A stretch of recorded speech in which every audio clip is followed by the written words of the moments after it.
ನಮಸ್ಕಾರ ಸ್ನೇಹಿತರೆ, ಕ್ರಿಸ್ತನ ನಾಮದಲ್ಲಿ ನಿಮ್ಮೆಲ್ಲರನ್ನು ವಂದಿಸುತ್ತೇನೆ. ಈ ದಿನ ನಾನು ದೇವರ ಸಂದೇಶದ ಮೂಲಕ ನಿಮ್ಮೊಂದಿಗಿದ್ದೇನೆ. ಸ್ನೇಹಿತರೆ, ಈ ಸಂದೇಶ ನಿಮಗೆ ಬಹಳ ಚೆನ್ನಾಗಿ ತಲುಪುವುದೆಂದು ಭಾವಿಸುತ್ತೇನೆ ಮತ್ತು ನೀವು ತುಂಬ ಚೆನ್ನಾಗಿ ಗ್ರಹಿಸುವಿರೆಂದು ಭಾವಿಸುತ್ತೇನೆ. ಪ್ರಿಯರೇ, ಈ ದಿನದ ದೇವರ ಸಂದೇಶವೇನೆಂದರೆ ಕೀರ್ತನೆಗಳು 37ನೇ ಅಧ್ಯಾಯ 5ನೇ ವಚನ. ಕೀರ್ತನೆಗಳು 37ನೇ ಅಧ್ಯಾಯ 5ನೇ ವಚನ. ನಿನ್ನ ಭೂಯಾತ್ರೆಯ ಚಿಂತೆಯನ್ನು ಯೆಹೋವನಿಗೆ ವಹಿಸಿಬಿಟ್ಟು ಭರವಸದಿಂದಿರು, ಆತನೇ ಅದನ್ನು ಸಾಗಿಸುವನು. ದೇವರಿಗೆ ಸ್ತೋತ್ರ. ಪ್ರಿಯರಾದ ಮಕ್ಕಳೇ, ಈ ದಿನ ದೇವರು ನನ್ನೊಟ್ಟಿಗೂ ನಿಮ್ಮೊಟ್ಟಿಗೂ ಮಾತನಾಡುತ್ತಿದ್ದಾನೆ.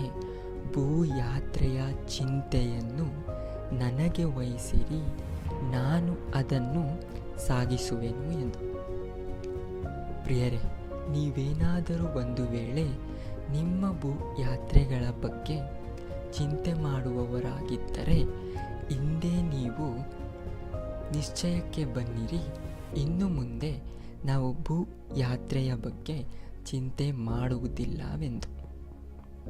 ಏಕೆಂದರೆ ಇಲ್ಲಿ ಯೆಹೋವನಾದ ದೇವರೇ ನಮ್ಮೊಟ್ಟಿಗೆ ಮಾತನಾಡುತ್ತಿದ್ದಾನೆ, ನಾನೇ ಅದನ್ನು ಸಾಗಿಸುವೆನು ಎಂದು.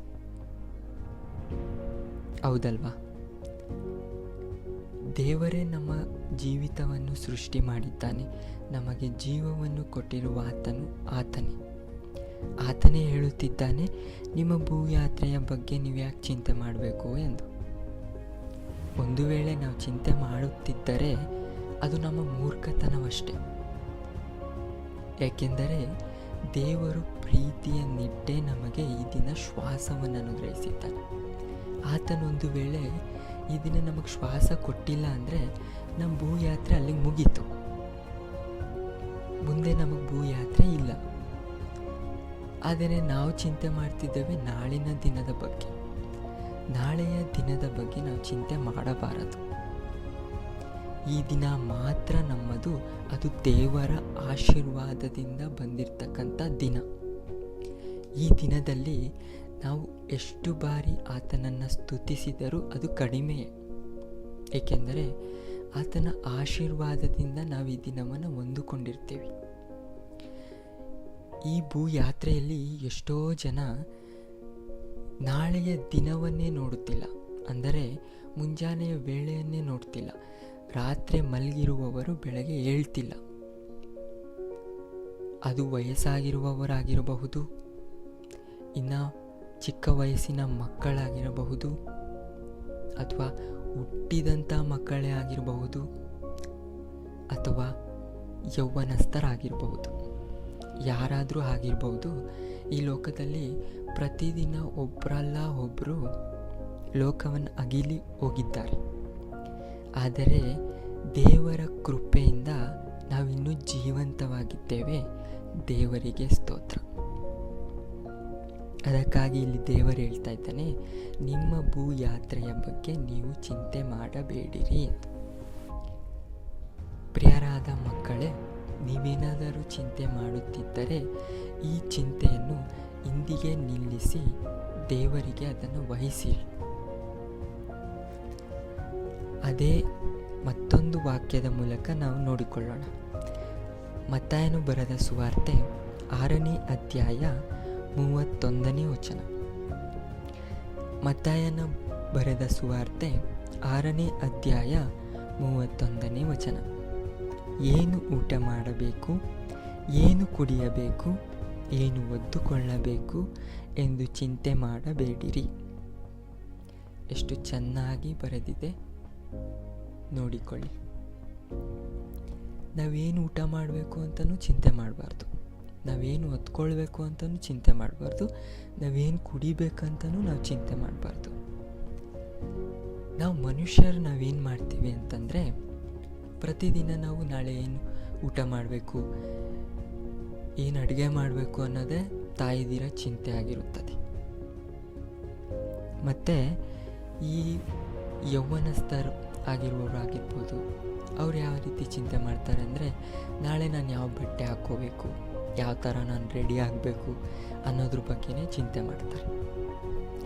ಮತ್ತು ಏನು ಕುಡಿಬೇಕು ಅನ್ನೋದ್ರ ಬಗ್ಗೆನೇ ನಾವು ಚಿಂತೆ ಮಾಡ್ತೀವಿ. ಅದನ್ನೆಲ್ಲ ಬಿಟ್ಬಿಡಬೇಕು ಅಂತ ಇಲ್ಲಿ ದೇವರ ವಾಕ್ಯ ಕ್ಲೀನಾಗಿ ಹೇಳ್ತಾ ಇದೆ. ನಾವು ಬಿಟ್ಬಿಡಬೇಕು, ಚಿಂತೆ ಮಾಡೋದನ್ನ ಬಿಟ್ಬಿಡಬೇಕು. ಇವೆಲ್ಲವುಗಳಿಗಾಗಿ ಅಜ್ಞಾನಿಗಳು ತವಕ ಪಡುತ್ತಾರೆ. ಇದು 32ನೇ ವಚನದಲ್ಲಿ ಬರೆದಿದೆ. ಅಜ್ಞಾನಿಗಳು ತವಕ ಪಡುತ್ತಾರೆ. ಹಾಗಾದರೆ ನಾವು ತವಕ ಪಡ್ತಾ ಇದ್ದೀವಿ ಅಂದರೆ ನಾವು ಅಜ್ಞಾನಿಗಳಾಗಿ ನಾವು ಜೀವಿಸಬಾರ್ದು, ಜ್ಞಾನಿಗಳ ಹಾಗೆ ಜೀವಿಸಬೇಕು. ಮತ್ತು ಇದೆಲ್ಲ ನಿಮಗೆ ಬೇಕಾಗಿದೆ ಎಂದು ಪರಲೋಕದಲ್ಲಿರುವ ನಿಮ್ಮ ತಂದೆಗೆ ತಿಳಿದಿದೆ ಅಷ್ಟೆ. ನಮ್ಮನ್ನು ಸೃಷ್ಟಿ ಮಾಡಿರುವವನು ಯಾರು?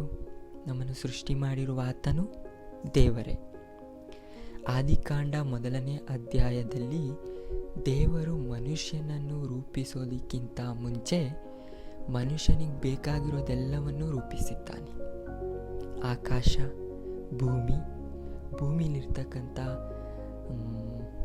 ಭೂಮಿಲಿರ್ತಕ್ಕಂಥದ್ದೆಲ್ಲವನ್ನು ಮನುಷ್ಯನಿಗಾಗಿ ಸೃಷ್ಟಿ ಮಾಡಿದ್ದಾನೆ.